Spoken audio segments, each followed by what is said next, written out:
सरस्वती नमो नमः। ओम विद्यादायिनी नमो नमः। ओम हंसवाहिनी नमो नमः। बेटे आज जो है सीटेट का पेपर है, जो बच्चे सभी सेंटरों में जा चुके हैं पेपर देने, आज भी है और कल भी। 2 पारी में आज है बेटे, 2 पारी में कल है। जो जिससे बेटे टीचर आप सब जानते हैं, जिससे टीचर बनते बेटे, उन सब बच्चों के लिए बहुत बहुत शुभकामनाएं। अच्छे से पेपर जाए और उनकी यात्रा बेटे मंगलमय हो, बहुत अच्छे से आए जाए। आगे बढ़ते बेटे। अब बेटे सबसे मेन पॉइंट है बेटे, जो हमने आगे साइंस में ले रहे हैं, अच्छे से समझेंगे बेटे। क्वेश्चन है बेटे मेरा चौक कुंडली की कार्य विधि। जो हमारी चौक कुंडली होती है उसकी कार्य विधि किस घटना पर आधारित है? नहीं बेटे समझ में अच्छे से समझना बेटे। चौक कुंडली जो मैंने लिख दिया है, चौक कुंडली की जो कार्य विधि होती है, जो बेटे वर्क मेथड होता है, वो किस घटना पर आधारित है? कोई ना कोई तो किसी चीज की घटना जुड़ी रहती है। तो बेटे किस घटना पर आधारित है? स्वयं प्रेम की घटना। नहीं बेटे समझ में, स्वयं प्रेम की घटना पर आधारित है क्या बेटे? चौक कुंडली। जो चौक कुंडली की जो कार्य विधि है बेटे, वो किस पर आधारित है बेटे? स्वयं प्रेम की घटना पर आधारित। क्लियर है? आगे चलते हैं बेटे। विद्युत चुंबकीय तरंगे उत्पन्न होती है। विद्युत चुंबकीय तरंगे उत्पन्न होती है बेटे त्वरित आवेश द्वारा या आवेशित द्वारा। त्वरित आवेश द्वारा।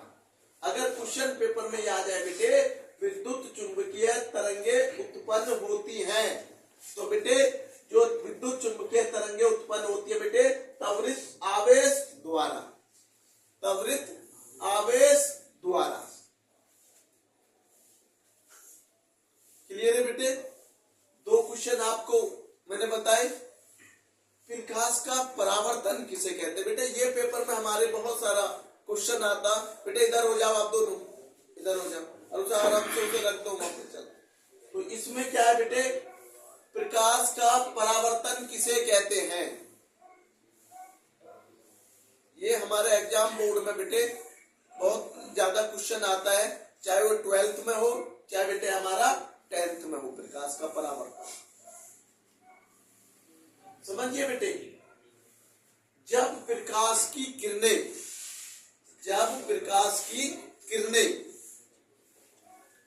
किसी सतह से, जब प्रकाश की किरणें किसी की सतह से, जैसे दर्पण, सब जानते हैं दर्पण, शीशा, या पानी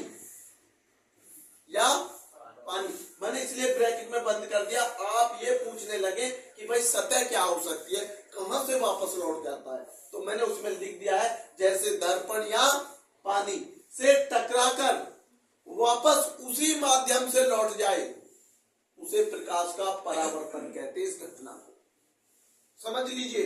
ये क्वेश्चन यहां याद हो जाना चाहिए। क्वेश्चन पेपर में मानो सपोज करो बेटे, प्रकाश का परावर्तन किसे कहते हैं?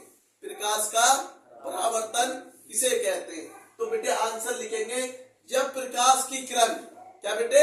प्रकाश की किरण किसी सतह, जैसे सतह, दर्पण या पानी, ब्रैकेट बंद करके, से टकराकर वापस उसी माध्यम, कहते हैं ना, उसी माध्यम से वापस लौट जाती है, तो इस घटना को क्या कहते हैं? प्रकाश का परावर्तन।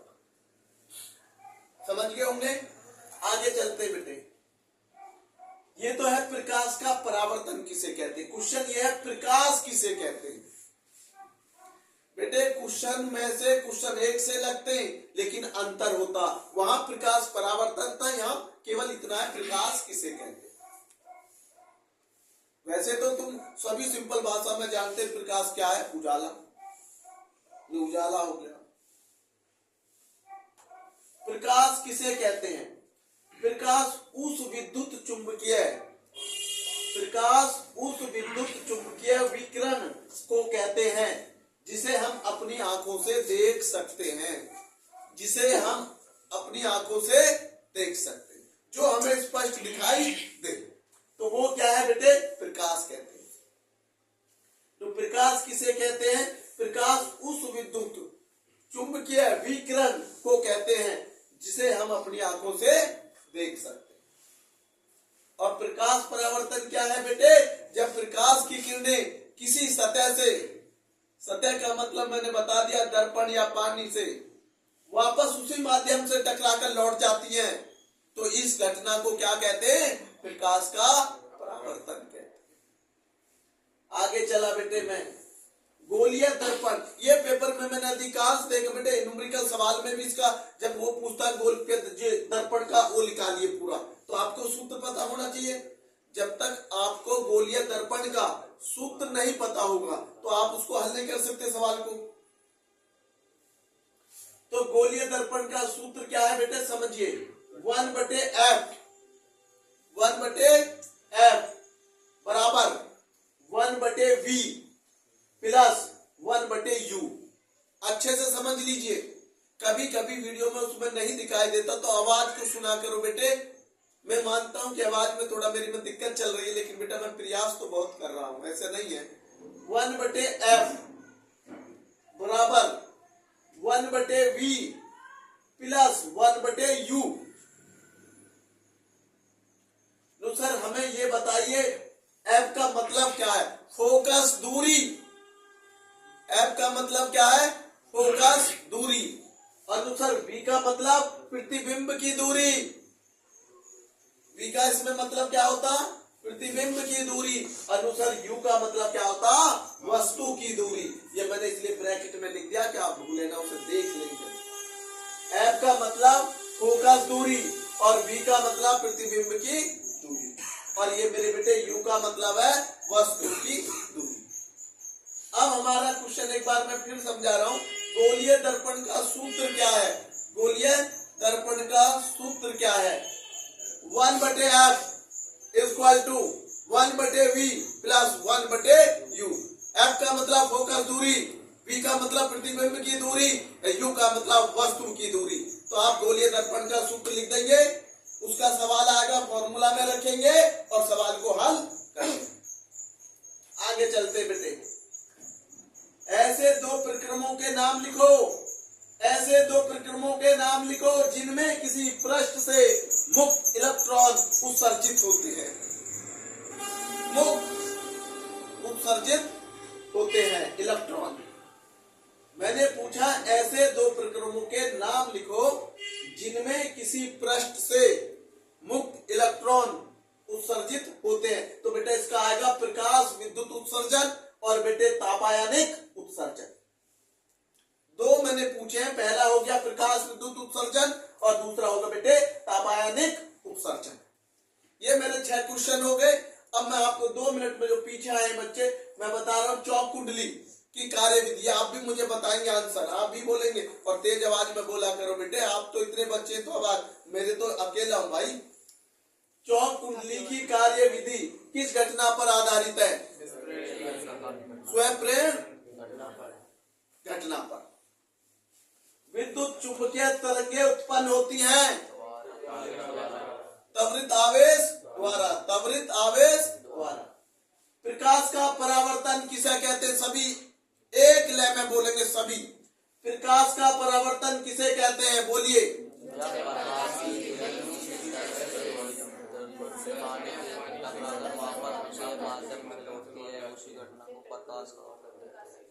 जब प्रकाश की किरणें किसी सतह से, पानी या दर्पण से टकराकर वापस उसी माध्यम से लौट जाती हैं, उस घटना को प्रकाश का परावर्तन कहते हैं। प्रकाश किसे कहते हैं? प्रकाश उस विद्युत चुंबकीय विकिरण को कहते हैं जिसे हम अपनी आंखों से देख सकते हैं। गोलीय दर्पण का सूत्र क्या है बताइए?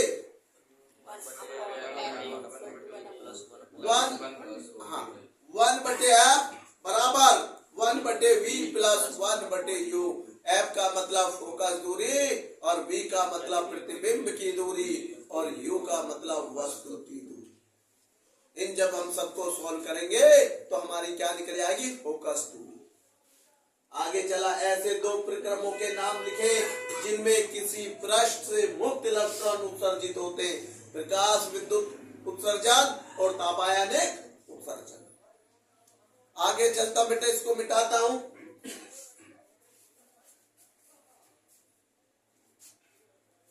सबसे मेन क्वेश्चन बेटा मैं एक दो और साइंस के पूछता चलूंगा आप सबसे, जिससे कि आपको पता होगा सभी को।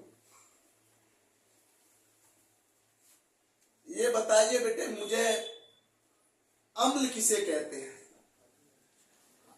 मैं आपको बता रहा हूं बेटे, अच्छे से सुन लीजिए। अम्ल का स्वाद खट्टा होता है।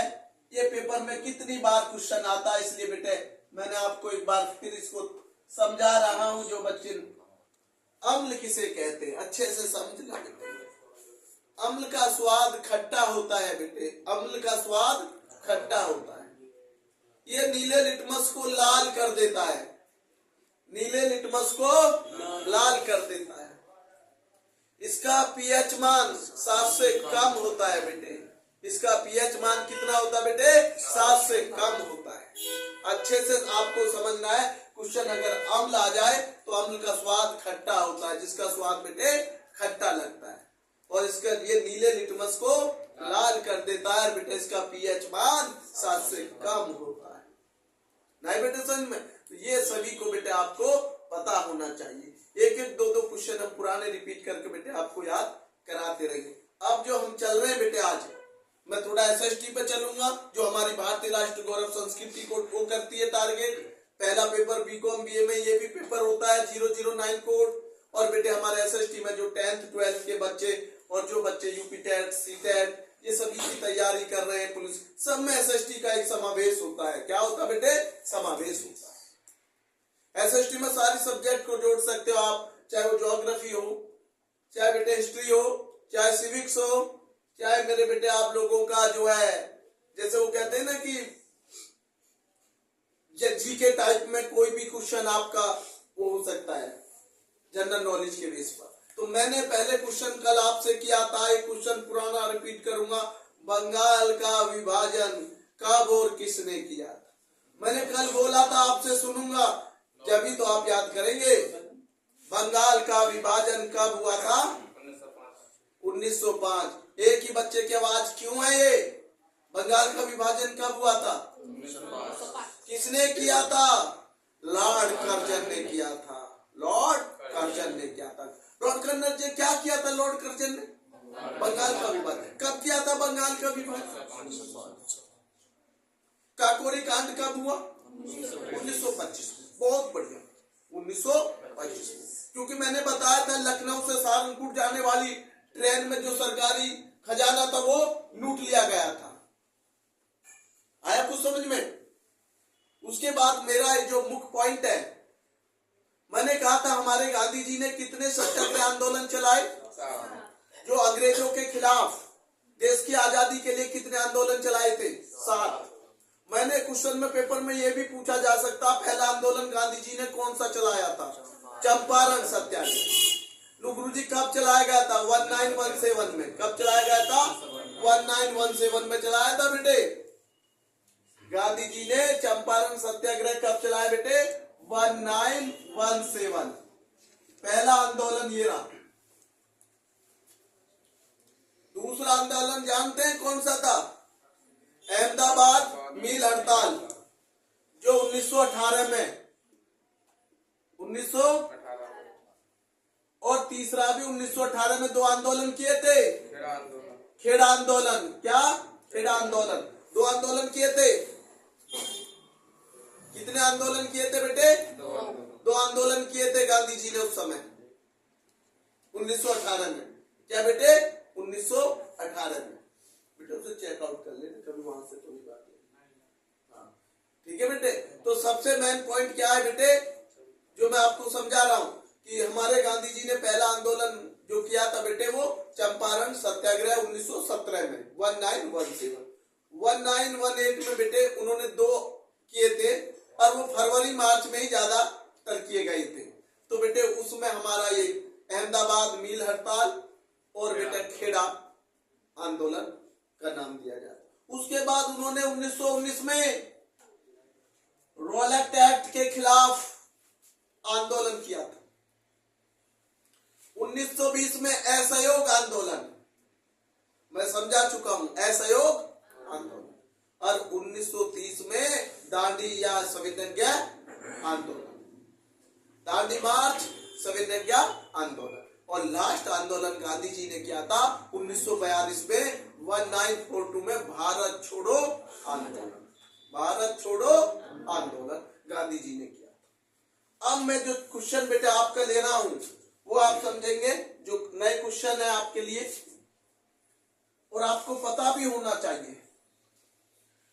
आप सभी जानते हैं आधार कार्ड, जानते हैं आधार कार्ड, और सभी जानते हैं टाइम आधार कार्ड का क्या महत्व है, ये मुझे बताने की आवश्यकता नहीं है। मैं पूछना चाहता हूं आधार कार्ड किस राज्य में, आप सब जानते हैं भारत में 28 राज्य है और 8 केंद्र प्रदेश है, सब जानते हैं। मैंने पूछा आधार कार्ड सबसे पहले किस राज्य में बना। भाई किसी राज्य में तो इसका काम शुरुआत किया गया होगा। मेरा क्वेश्चन समझ लीजिए, कभी क्वेश्चन में डाउट नहीं होना चाहिए। भारत में सबसे पहले किस राज्य में आधार कार्ड का कार्य शुरुआत हुई या प्रारंभ हुआ, या किस में बनाए गए?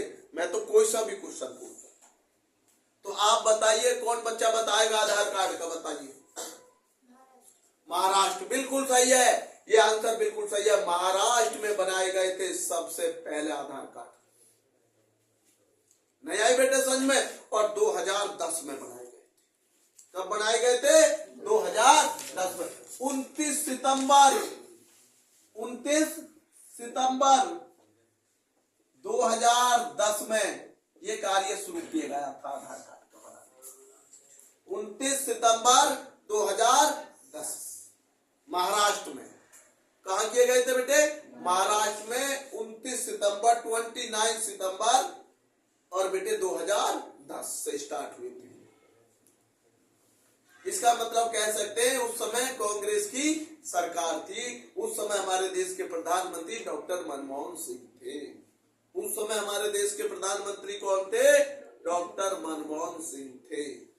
क्योंकि प्रधानमंत्री मोदी जी 2014 में बने हैं, देश के प्रथम प्रधान जब बने हैं। पहली बार जब मोदी जी प्रधानमंत्री बने थे तो 2014 में बने थे बेटे। क्योंकि ये कार्य कब शुरू हो गया था? 29 सितंबर 2010 में महाराष्ट्र। तो उस समय हमारे देश के प्रधानमंत्री कौन थे? डॉक्टर मनमोहन सिंह। क्लियर है? आधार कार्ड का सबको पता चल गया कहां से शुरू हुआ, कब शुरू हुआ, इसका कार्य कब शुरू हुआ, सब पता आपको चल गया। एक क्वेश्चन मैं पूछूंगा अमित से। अमित, एक क्वेश्चन है मानव अधिकार, जो मनुष्य का अधिकार है, जो हमारा अधिकार है, मानव अधिकार दिवस कब मनाया जाता है?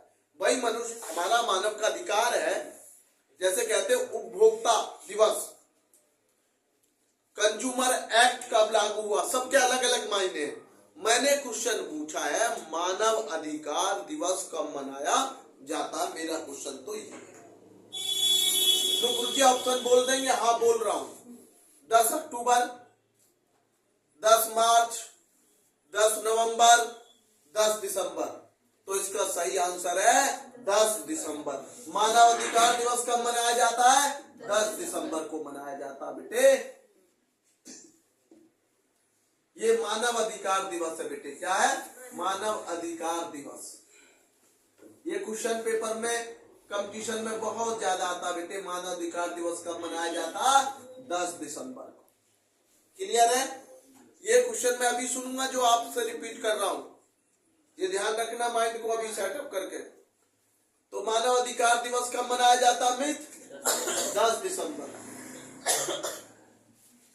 एक क्वेश्चन है उपभोक्ता अधिनियम, उपभोक्ता संरक्षण अधिनियम कब लागू हुआ था? तो बेटे उपभोक्ता संरक्षण अधिनियम 1986 में लागू हुआ था, 1986। उपभोक्ता संरक्षण अधिनियम कब लागू हुआ था बेटे? 1986 में उपभोक्ता संरक्षण अधिनियम। अब जो मेरा क्वेश्चन है बेटे वो पूछूंगा मैं इस बच्चे से।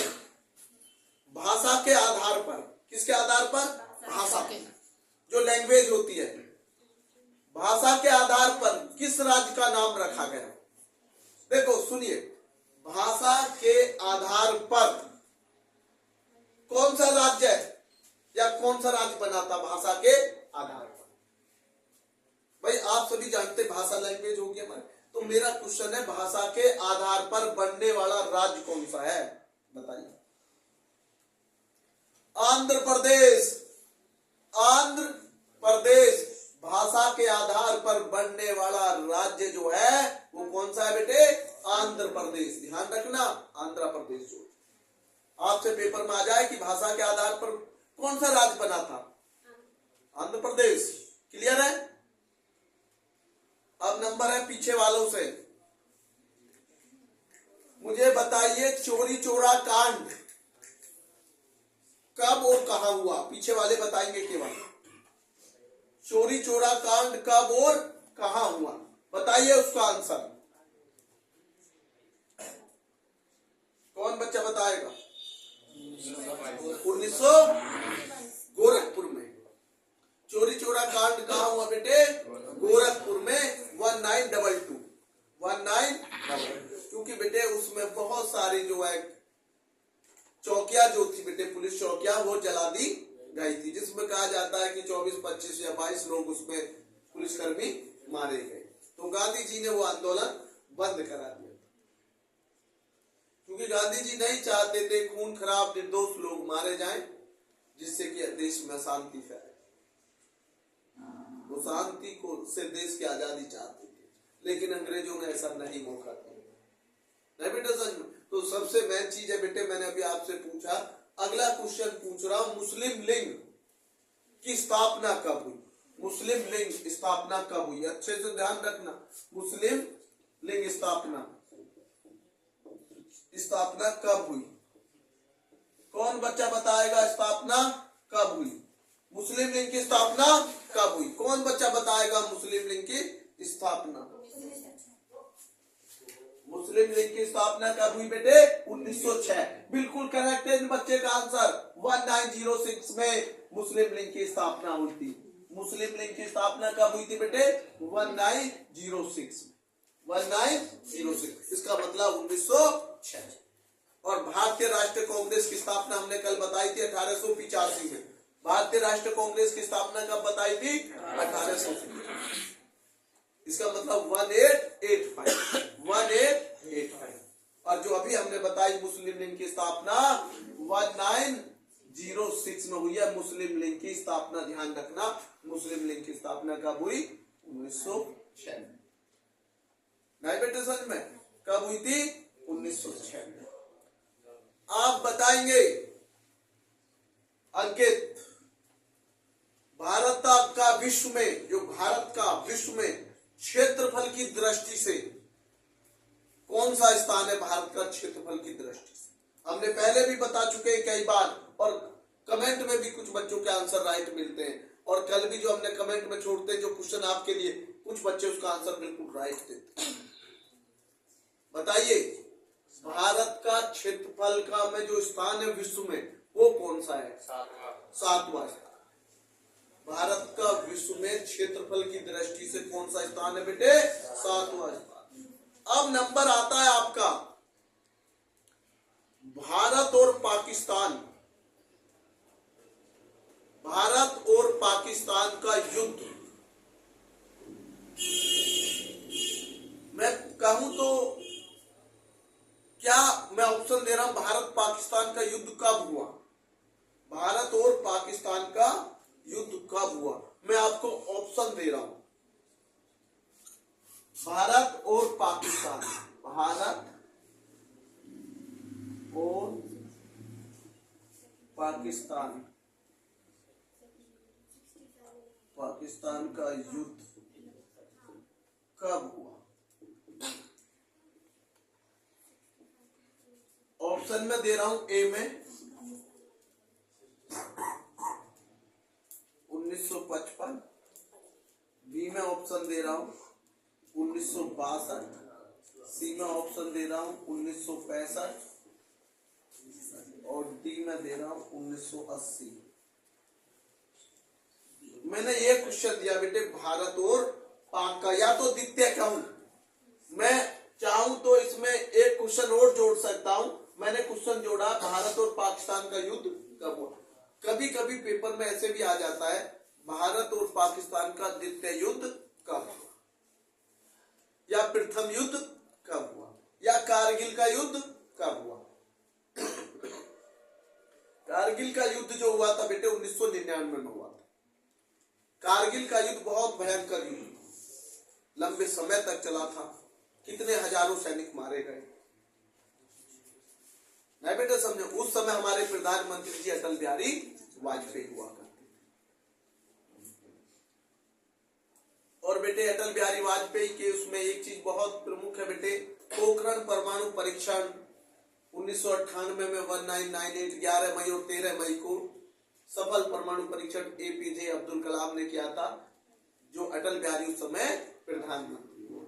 क्योंकि किसी भी परमाणु परीक्षण या किसी भी उसका कराने में प्रधानमंत्री का बहुत बड़ा योगदान होता, सभी सेवाओं उपलब्ध कराना, सभी चीजों की व्यवस्था करना, वो सब प्रधानमंत्री का बहुत बड़ा योगदान होता किसी भी देश के विकास।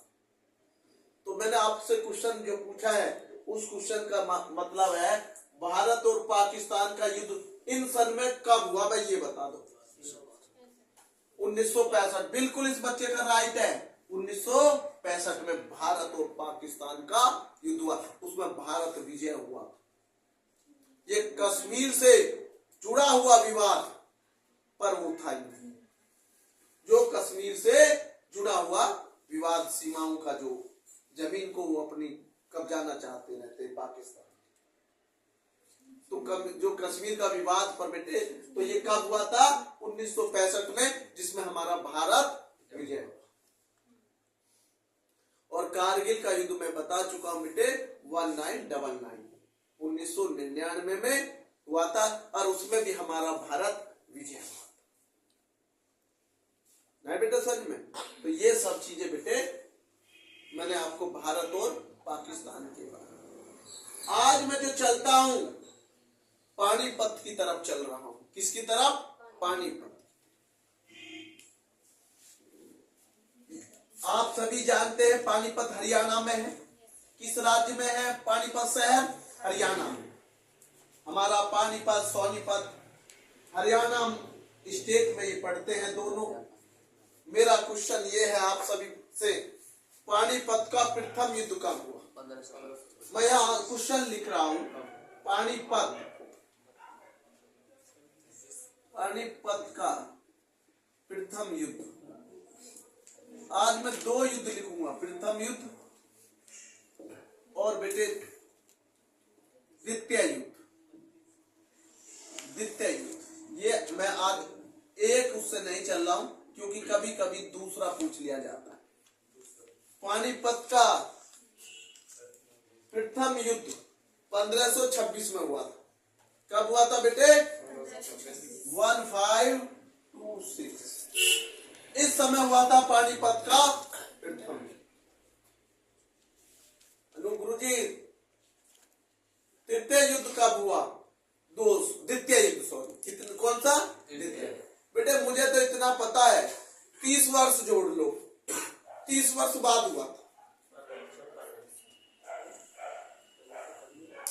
भाई। 1526 मैंने यहाँ 30 वर्ष जोड़ लिए, तो कितना हो गया? 6, 5, 1556 में हुआ था। मैं तो सीधी सी बात है, 30 वर्ष बाद हुआ था द्वितीय युद्ध, पहले युद्ध के 30 वर्ष बाद, तो 1556 में हुआ था। मैं तो सिंपल सी बात याद रहा। प्रथम युद्ध हुआ पानीपत का 1526 में, और द्वितीय युद्ध हुआ 1556 में। पहले युद्ध और द्वितीय युद्ध के बीच के वर्षों का अंतर है 30 वर्ष। पहला युद्ध 1526 और दूसरा पानीपत का युद्ध 1556। क्लियर है? अब आता है प्रथम विश्व युद्ध। प्रथम विश्व युद्ध और द्वितीय विश्व युद्ध। मैंने कहा आज मैं द्वितीय पे भी टारगेट करूंगा, द्वितीय विश्व युद्ध। मुझे ये दोनों बताइए, प्रथम युद्ध कब से कब तक रहा और द्वितीय युद्ध कब से कब तक। प्रथम युद्ध का मैं बता देता हूं, 1914 से 1918 तक चला था। अच्छे से समझ लीजिए, 1914 से लेके 1918। प्रथम विश्व युद्ध कब चला था बेटे? 1914 से लेके। बात तो तुम्हारी द्वितीय युद्ध की है। द्वितीय युद्ध कब से शुरू हुआ, कब तक चला, ज्यादा उसमें वो मत सोचिए बेटे। 1939 से स्टार्ट हो चुका था और 1945 तक चला था, जब जापान के हिरोशिमा नागासाकी बम से उड़ा दिए गए थे। जापान में सबसे ज्यादा तबाही हुई थी उस समय। परमाणु बम जो गिराए गए थे, हिरोशिमा और नागासाकी बिल्कुल तबाह कर दिए थे शहर में। 1939 से लेके 1945 तक द्वितीय विश्व युद्ध चला था और प्रथम विश्व युद्ध 1914 से लेके 1918। इसका मतलब 1914 से लेके 1918 ये प्रथम विश्व युद्ध है बेटे, और ये द्वितीय विश्व युद्ध। नहीं अभी समझ में? प्रथम विश्व युद्ध कब हुआ? द्वितीय विश्व युद्ध कब हुआ? क्या हुआ 1939 से लेकर 1945 तक? बताइए। द्वितीय विश्व युद्ध। पानीपत का प्रथम युद्ध कब हुआ? पानीपत का द्वितीय युद्ध कब हुआ? एक युद्ध आपने सुना होगा, बक्सर का युद्ध। किसका? बक्सर का युद्ध। वो बक्सर बताएगा कोई बच्चा, बक्सर का युद्ध कब हुआ? अरे आप जानते हैं बक्सर का युद्ध कब हुआ? जानते हैं बक्सर कहां पर है? हाँ बिल्कुल राइट है। बक्सर का युद्ध 1764 में। बक्सर कहां है? बिहार में। बक्सर कहां पड़ता है? जिला बिहार में। तो आप समझ सकते हैं बक्सर का युद्ध। बक्सर, बक्सा नहीं, बक्सर का युद्ध 1764 में। कहा है बक्सर? बिहार में है भाई। बिहार। बिहार वैसे ही फेमस नहीं है। मैंने कहा प्रथम विश्वविद्यालय नालंदा विश्वविद्यालय वो बिहार में। प्रथम जो हमारी सबसे प्राचीन गुफा वो बिहार में, बराबर नाम की गुफा। और भैया बक्सर का युद्ध भी बिहार में हुआ। और माता सीता की जन्म भूमि भी मिथिला बिहार में ही है। ऐसा नहीं बेटे? तो कुछ चीजें इतनी फेमस प्रसिद्ध होती है, जैसे बेटे भगवान राम अयोध्या, वो उत्तर प्रदेश में पड़ता है। तो उत्तर प्रदेश और बिहार का तो बहुत पुराना संबंध है, मित्रता का संबंध। क्योंकि सबसे ज्यादा उत्तर प्रदेश और बिहार में लोग एक दूसरे का बड़ा सपोर्ट करते हैं। क्योंकि पड़ोसी राज पड़ते उत्तर प्रदेश और फिर बिहार आ जाए, बड़ा अच्छा वो है, मिलजुल कर रहते हैं, बहुत अच्छे। कहते ना, एक बिहारी 100 पे भारी है। वो बड़े अच्छी सोच समझ के लेकर चलता है, अच्छे से सबको जोड़ के चलता है। हर बेटे मैं एक चीज कहता हूं, कभी किसी के साथ बुरा व्यवहार मत कर। पता नहीं कौन कब किसके काम आ जाए। अच्छा व्यवहार करिए, अच्छे से बोलिए। कोई आपके साथ गलत बोल रहा है उसको इग्नोर कर दीजिए। बेटे आपसे कुछ लेके नहीं जाएगा। बोल रहा है वो अपने लिए बोल रहा, आपके लिए कुछ नहीं बोल रहा, वो अपनी भाषा को गलत कर रहा है ना बेटे? तो सबसे मेन चीज आपका लक्ष्य, मैंने कल भी कहा था, केवल आपका लक्ष्य पढ़ाई के प्रति होना चाहिए। बाकी चीजों पर आप ध्यान ना दीजिए। संगत अच्छी चुन लो तो आपको रास्ता वैसे ही मिल जाएगा। अच्छा मैंने बोला था ना, बुरे रास्ते, बुरे मार्ग पे चलने के लिए बहुत सारे विकल्प हैं। ये अपने दिमाग में रख लीजिए। बुरे मार्ग पर, बुरे रास्ते पर चलने के लिए आपके पास अनेकों विकल्प हैं, लेकिन आगे बढ़ने के लिए केवल एक की जरूरत होती है, संकल्प। एक संकल्प ले लो, कामयाब हो जाओ। भाई पुराने राजा वचन के पक्के होते थे, कहते थे ना कि वचन न जाए चाहे प्राण चले जाए, वही तो उनके वो मानी जाती थी। तो बेटे आप एक निश्चय कर लीजिए, एक संकल्प ले लिए कि मुझे ये लक्ष्य प्राप्त करना है, अब मुझे कामयाब होना। आप कामयाब हो जाओगे। आप बुरे मार्ग पर चल बैठेंगे तो बेटे वहां से वापस लौटना कठिन है। ये कहते हैं बुरे मार्ग पे चलने में आपको शुरुआत में फूल नजर आते हैं और अच्छे मार्ग पे चलने में आपको कांटे नजर आते हैं। आपको एक पता है, फूलों से अच्छे कांटे होते हैं। फूल तो मुरझा जाएंगे लेकिन कांटे आपको बार बार याद दिलाएंगे कि आपको जाना कहाँ है, आपका लक्ष्य कहाँ है। इसलिए कहते हैं फूलों से दोस्ती मत करो, कांटों से दोस्ती। क्योंकि बेटे मीठी चीज तो नुकसान करती है लेकिन कड़वी चीज आपको फायदा भी देती है। इसलिए कहते शिक्षा की जड़ कड़वी होती है मगर उसका फल बहुत मीठा होता है। मेरा कहने का उद्देश्य यहाँ था लाने का आपका नहीं बेटे सच में। अब मैं आपको चलता बेटे मैथ की तरफ। किसकी तरफ? मैथ की तरफ, जिसका मेरा पोर्शन रहेगा स्टैटिक्स। किसका बेटे? स्टैटिक्स। एक चैप्टर बेटा हमारा मैंने आपको प्रोबेबिलिटी में ताश के पत्तों का अच्छे से ज्ञान करा दिया था। तो मैं आपसे एक क्वेश्चन पूछ लेता हूँ, ज्यादा कुछ नहीं पूछूंगा उसमें। मैंने एक पूछा था तस्वीर के पत्ते, टोटल कार्ड 52। एक ताश की गड्डी में कितने टोटल कार्ड बताए? 52। मैंने कहा रे दो भागों में बांट लेते हैं उन्हें, एक में 26 और एक में 26। दाएं हाथ में 26, बाएं हाथ में 26 ले लिए मैंने। कितने टोटल कार्ड थे मेरे? 52। इस हाथ पर मेरे क्या थे? 26 और इस हाथ पर 26। इसमें मेरे रेड थे, क्या थे? रेड। और इसमें मेरे ब्लैक थे, इसमें मेरे लाल थे, इसमें मेरे काले थे। जिसमें अच्छे से समझ लो 13 पत्ते मेरे पान के पत्ते 13 थे और 13 पत्ते मेरे ईंट के थे जो लाल पत्तों में शामिल थे। और इधर मेरे 13 किसके थे? 13 चिड़ी के और 13 मेरे, बताइए किसके बताए थे? हुकुम के। हुकुम और चिड़ी मेरे इस हाथ पर थे और इधर मेरे बेटे लाल पत्ते और ईंट के पत्ते पान के थे 26।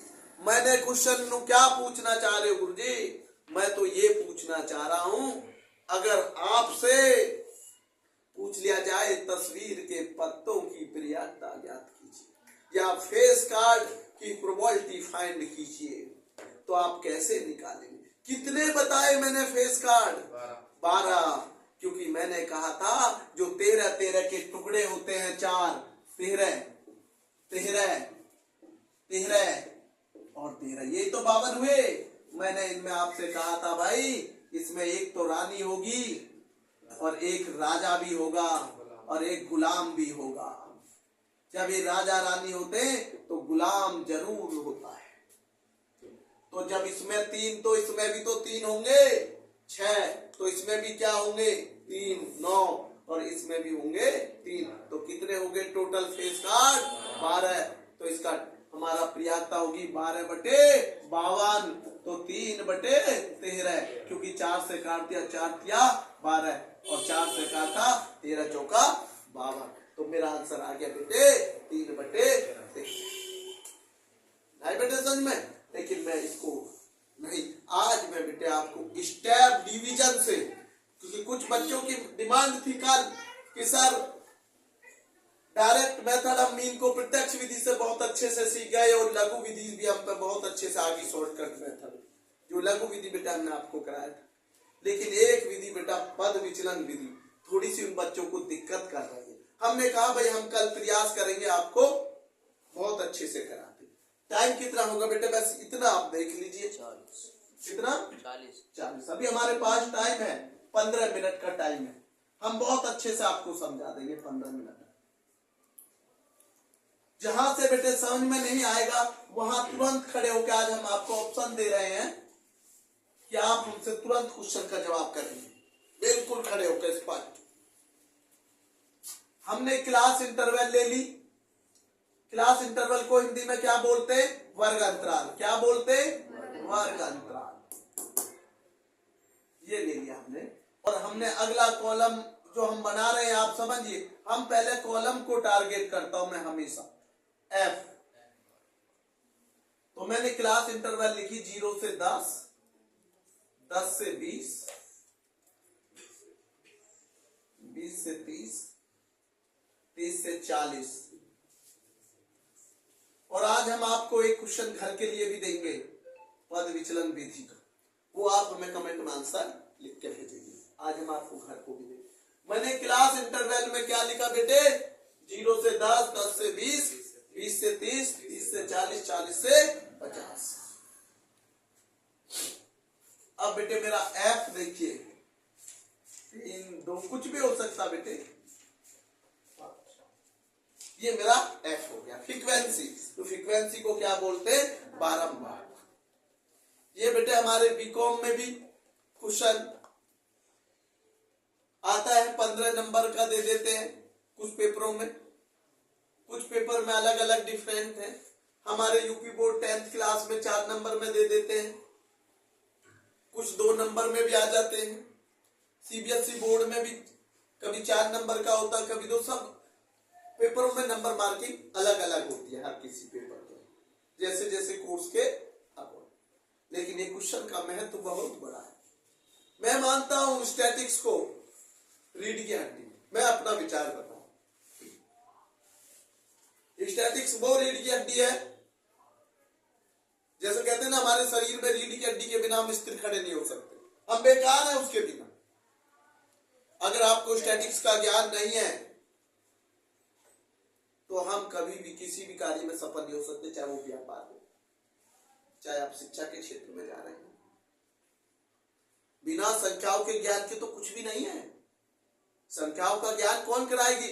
औसत किससे निकालोगे? एवरेज सांख्यिकी से। बच्चे की ऊंचाई, हाइट किससे निकालोगे? स्टैटिक्स के माध्यम से। स्टैटिक्स गुरुजी क्या है? स्टैटिक्स को तो सांख्यिकी कहते हैं और सांख्यिकी को तो स्टैटिक्स कहते हैं।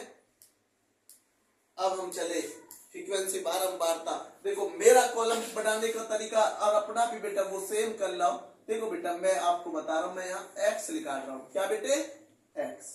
और बेटा अगला कॉलम मेरा होता है डी निकालता हूं। क्या निकालता हूं बेटे?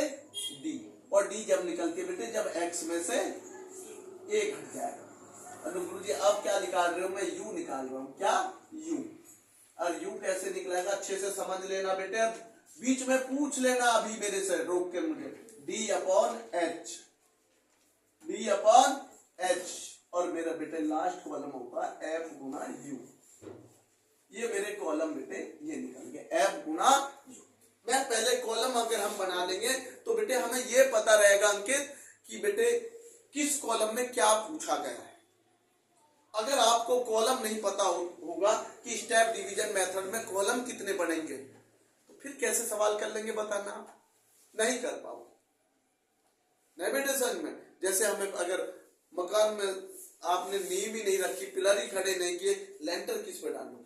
जब आपको ये नहीं पता कॉलम कितने बनने इस सवाल में तो आंसर कहां से ला दोगे? तुक्का मार के, पीछे से देख के बच्चे को? नहीं, ये गलत बात है, बहुत गलत बात है चीटिंग करना।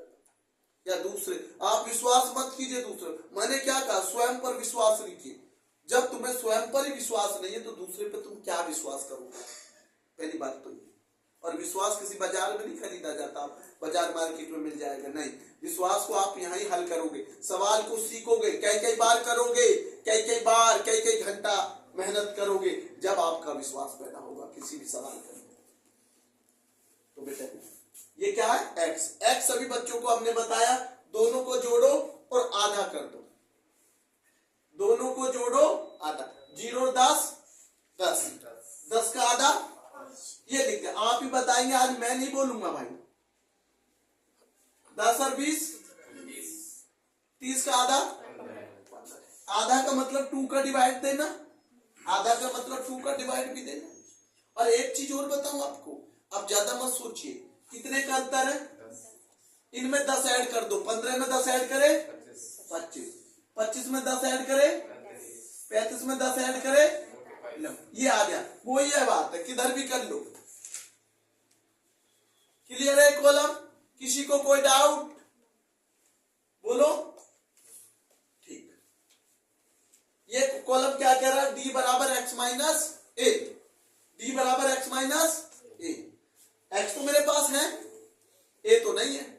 मैंने जितने बच्चे खड़े हैं, मैंने कहा जितने बच्चे मानो बैठे जितना, मैं एक बच्चे को इनमें से खड़ा करके बोला हूं, सब बच्चे को एक एक चांटा मारो।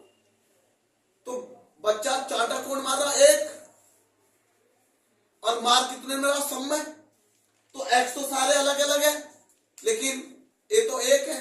मैंने कहा ए आप एक्स में से कोई सा भी मान सकते, नियम कहता है। मैं बहुत से ज्यादा, सबसे ज्यादा बीच का मानते हैं, लेकिन मैं बीच का नहीं मानता, क्योंकि उसमें माइनस में बच्चा गलती कर देता है। मैं सबसे छोटा मानता हूं, मेरा अपना अलग होगा, आंसर वही आएगा, आंसर पर कोई इफेक्ट नहीं पड़ेगा। ए क्या हो गया मेरा 5, और जब मैंने एक्स कितना मेरा पहला 5, ए क्या है मेरा 5 में से 5 गए 0, तो पहली डी क्या निकलेगी 0, और दूसरी 10। देखो कितना आसान, 10 20 30 40 ये निकल गई, सब में से 5 घटा दिए। जैसे मैंने कहा सब बालकों में एक बालक चाटा मारेगा, तो मारने वाला तो एक, अब पिटने वाले हम सब, तो ऐसी एक है, और एक्स सबकी अलग अलग। तो ये निकल गया आपकी डी, 0 10 20 30 40 निकल गई। किसी को कुछ पूछना पूछ लो, मौका दे रहा हूं भाई। क्लियर है? ठीक है, आज जब घर के लिए बोलूंगा ना, उसका आंसर अगर मुझे नहीं मिला तो कल आपको बताऊंगा, संडे को बनाऊंगा तुम्हारा फिर हॉलीडे। तो बेटे u बराबर डी बटे एच, u बराबर डी बटे एच। देखो बेटे ये हमारी डी क्या है बेटे, ये एच तो है ही नहीं, फिर वही बात आ गई, जैसे उसमें ए नहीं था इसमें एच नहीं है। बेटे मन लगा के पढ़ो, और हमेशा बेटा अपने माँ बाप का नाम रोशन, गुरु का नाम रोशन।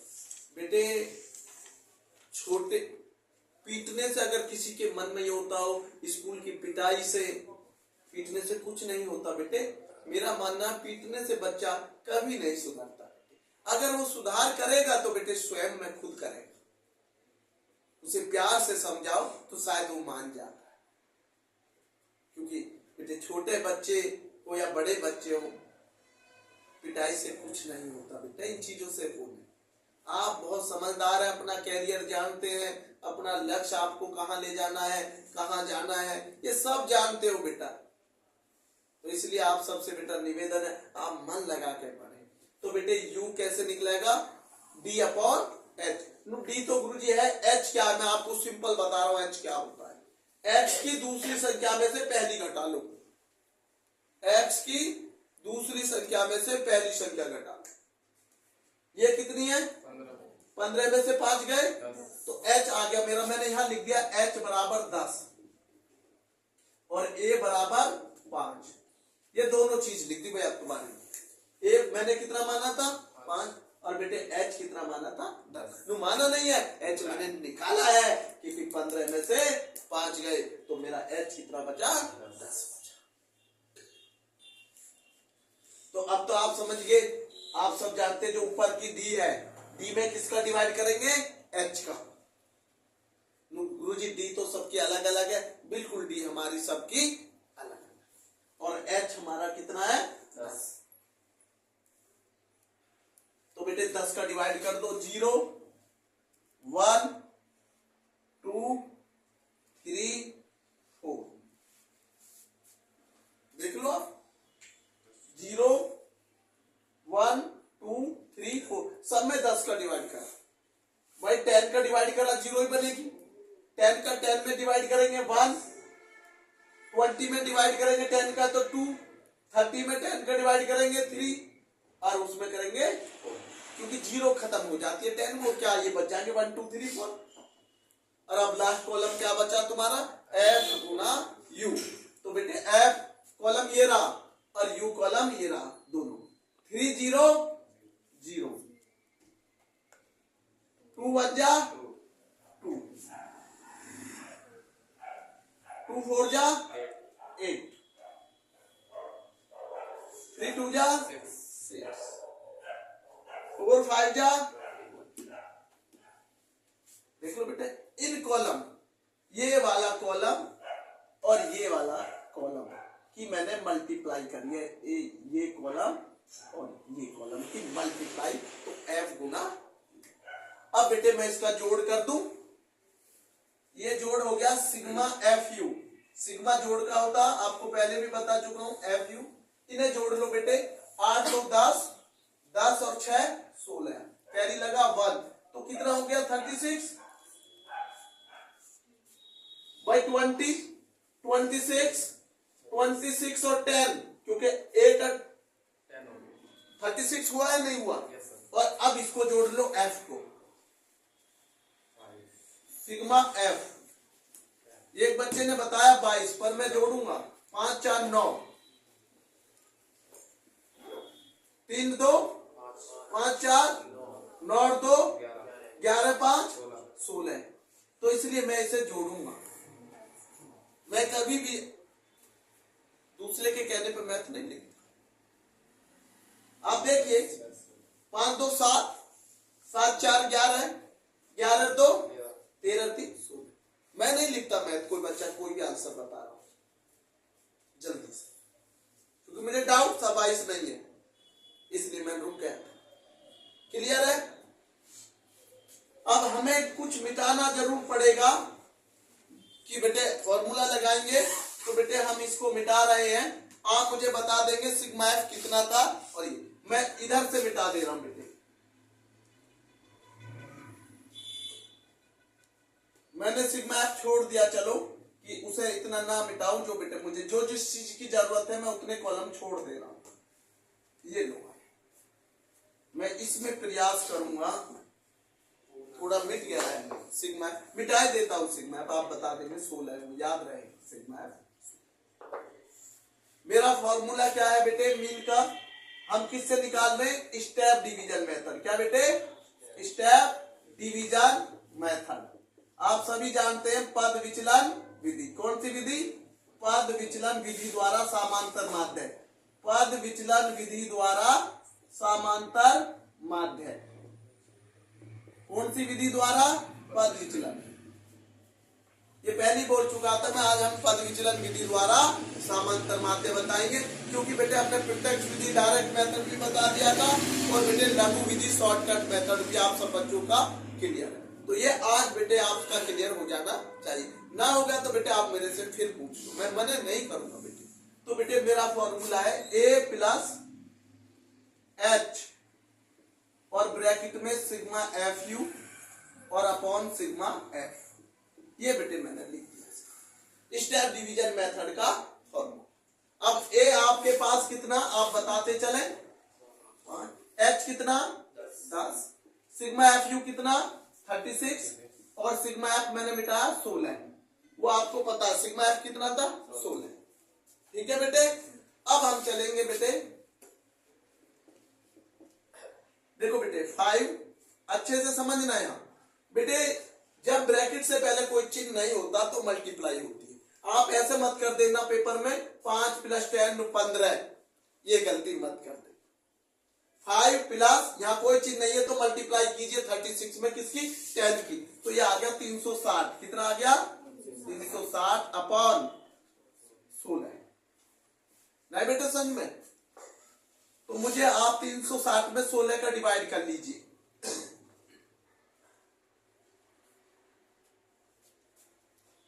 तीन 360 में 16 का डिवाइड कर लीजिए अच्छे से बेटे।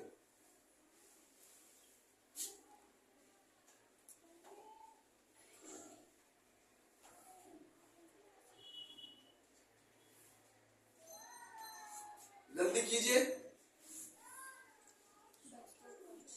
कितना है बेटे?